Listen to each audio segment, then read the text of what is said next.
बर'फोरनि बैसागु फालिनायाव गोबां सोलायनाय आरो फोसाबनाय फैबाय।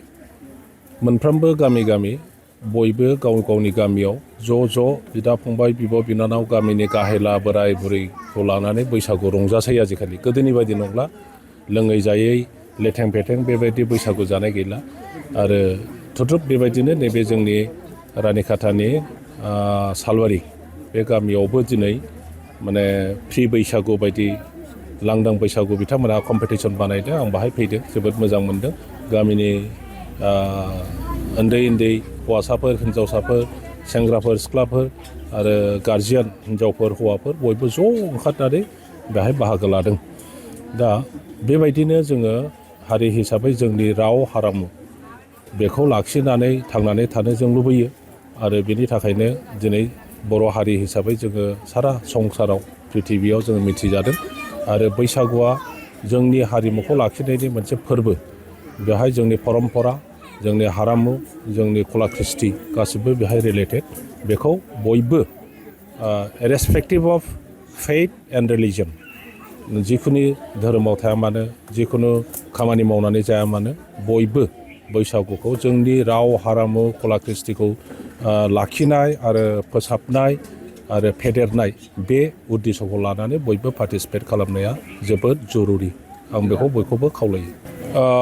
जोंनि गाननाय जोमनाय आरो दामग्रा देग्रा आगजु मेथाइ खननाय बेफ्रावबो सोलायनाय फैबाय, साबसिन जागासिनो दङ। बोसोरफ्रामबो जोङो गोदान गोदान मेथाइ ओंखारनाय नुयो, साबसिन मेथाइ ओंखारनाय नुयो। आरो मोसानायनि गेजेरावबो आगोलाव जेरै मोसायोमोन बेनिफ्राय साबसिन आदबजों मोसानायफोरखौ जों दिनै नुनो मोन्दों। मानोना जोंनि गेजेराव कस्टिउमनि एक्सपार्टफोर दा ओंखारबाय, करिय'ग्राफारफोर ओंखारबाय आरो मिउजिशियानफोर ओंखारबाय। मिउजिकनि सायाव सिफुं दामग्रा मोजां ओंखारबाय, सेरजा दामग्रा ओंखारबाय, खाम दामग्रा ओंखारबाय, जथा दामग्रा ओंखारबाय। बेफोरो ओरैनो सानसे साननैजों जानाय बुस्थु नङा। फोसाबनांगौ, जोंनि राव हारिमुखौ साबसिननिफ्राय साबसिन खालामलांनांगौ। बिनि थाखाय यां जेनेरेसना नारानाथा नाजादों। आरो बे नाजानायनि फल हिसाबैनो दिनै जोंनि हारिमुवा साबसिननिफ्राय साबसिन जादों। थांनाय जोंनि गुवाहाटियाव जे बागुरुम्बा धौ जाबाय, बेफोरखौ लानानै जुदि जोङो रायज्लायनांगौ अब्ला बियो सानसे साननै सोरबा सासे सानैनि नाजानायावल' जायाखै। सासे सानैया मास्टार हिसाबै बिसोरो सेस्था खालामदों। आरो हाजार मानसिनि पार्टिसिपेसनाव जाथि एसे हल जेब्ला बाहागो लाफाबाय अब्ला बियो सम्भब जानानै फैदों। दिनै नोंथाङा जेरै बुंदों जे जिअ'टेक जादोंब्लाबो माखासे ओनसोलाव बेफोरो जानो हायाखै। बाहाय खारन दङ, बाहाय इक'नमिक फेक्टर दङ।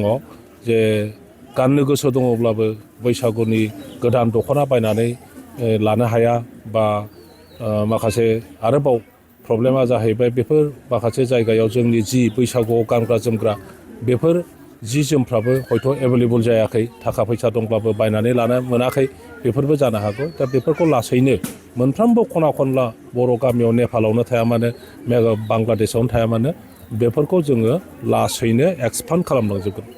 बैसागु फालिनाया बारा गोबावनिफ्राय इसिबां सोलायनाय फैयाखै, बेखौ जों बयबो मिथिगौ। दा खिन्थु जालांगासिनो दङ। बेंगलनि मानसिफ्राबो दा बैसागु पालन खालामसै। आरो आसामनिफ्राय थांनानैनो बिथांमोनखौ बैसागु फालिनो बोरै फालिनांगौ, बोरै मोसानांगौ, बबे मेथाइया बैसागुनि मेथाइ, बबे मेथाइया बैसागुनि नङा, बेफोरनि सायावबो सावरायलायनाय जायो। नेपालनि गथ'फोरखौबो बे रोखोमै एनकारेज खालामनाय जायो। आरो बिथांमोनहाबो दा सुरु खालामबाय बैसागु फालिनायखौ। आरो थांनाय बागुरुम्बा धौआव नेपालनिफ्रायबो बेंगलनिफ्रायबो जथेस्थ' नाम्बारनि मोसाग्राफ्रा पार्टिसिपेट खालामफैनो मोन्दों। आरो बे हिसाबै बिथांमोनहा जोंनि हारिनि राव हारिमु कला कृष्टिनि सम्पर्के जथेस्थ' गियाथ' जाबाय।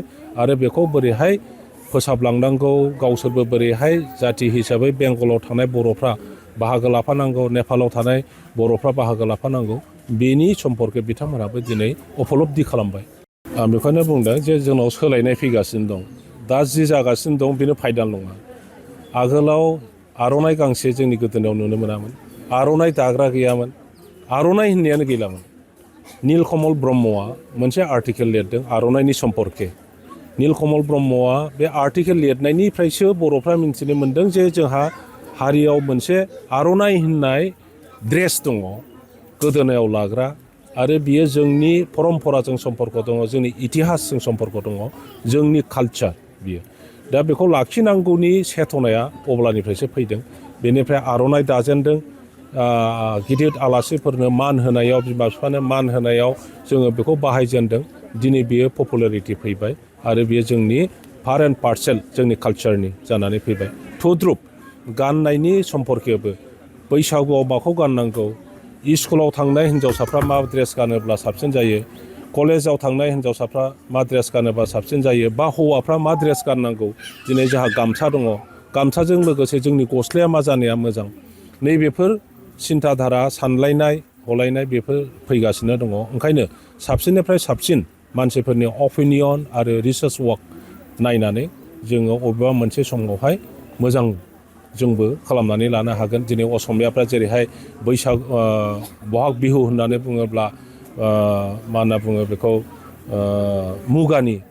मुगानि जि मेखेला सादोर बिथांमोनहा गानो स्राय नुयो आरो हौवाफ्राबो गामसा गाननायजों लोगोसे मुगानि जि गस्ला गानो बेजों मोनसे इउनिफर्मिटि बिथांमोनाव फैबाय थुद्रुप जोंबो जोंनि इक'नमिजों गोरोबनाय जोंनि कालचारजों गोरोबनाय जोंनो प्रडाक्सन खालामनाय बे फेब्रिकनि सायाव जोङो बोरैहाय खालामनो हायो आरो आंनि मिनिङा जाबाय मस्टलि सिल्क जोंहा इन्दि दङ मुगा दङ बे जिनि दारैनो जोंनि बे कास्टिउमफोरखौ खालामनानै लानो जोङो हागोन बाथौखौ हिन्दुनिनो मोनसे पार्ट होननानै बुंबोबाय थादों गोदो आरो जोंहा बाथौखौ मोनसे हिन्दुनिब्लाबो मोनसे सेक्ट मोनसे ब्रान्च हिसाबै रिकगनिसन मोनैनि खारनावहाय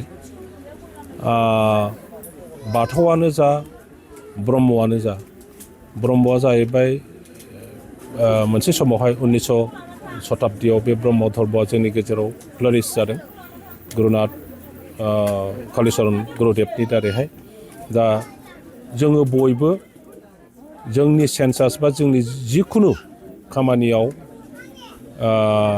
फरायनाय एडमिसननिफ्राय लानानै जिखुनु सबावनो जोङो हिन्दु कलमाव जोङो लिरनानै होनांगौ जायो खिन्थु बर'फ्रा बे इतिहासखौ नायनांगोन गोदो गोदायनिफ्रायनो बेयाव हयथ' 100-200 बोसोरनि नङा बे 1000 बोसोरनिफ्राय कृष्णनि जुगावनो जा बा बिदि बे समनिफ्राय माने बर'फ्रा गावखौ हिन्दु होननानै लाबोआखै जोंनि धोरोमा आलादा बेखौ बुंबाय थादों आरो जोङो बाथौ फुजियो हिसाबै जोंनि धोरोमखौ जोङो बाथौखौनो होननानै लाबोदों दा फैयै फैयै नैबे दा भारत सरकारा बे बाथौखौ मोनसे धोरोम हिसाबै मानिनानै लानायनि बिथांमोनहा दा गनायथि होदों आरो बुंदोंखि जे फैगौ सेन्सासनिफ्राय बाथौआरि मानसिफ्रा बाथौ कलमाव लिरनानै लानो मोननायनि मोनसे हिन्दु ख्रिस्टियान बौद्धिस्ट इस्लाम जेरैहाय कलम थायो